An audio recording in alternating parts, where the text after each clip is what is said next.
بسم اللہ الرحمن الرحیم۔ قوم سبا کا تعارف۔ سبا عرب کے علاقے یمن کی حدود میں واقع ایک قبیلے کا نام ہے، اور یہ قبیلہ اپنے دادا اسبا بن یشجب بن یورب بن قحطان کے نام سے مشہور تھا۔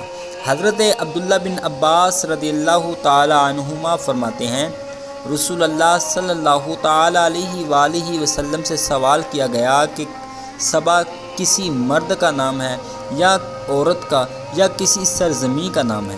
نبی کریم رؤوف الرحیم صلی اللہ تعالی علیہ وآلہ وسلم نے ارشاد فرمایا، سبا ایک مرد تھا اور اس کے 10 بیٹے تھے، ان میں سے 6 یمن میں آباد ہو گئے تھے اور 4 شام میں چلے گئے تھے۔ آیت کا خلاصہ یہ ہے کہ یمن کی حدود میں جس جگہ یہ لوگ آباد تھے، وہاں اللہ تعالیٰ کی وحدانیت اور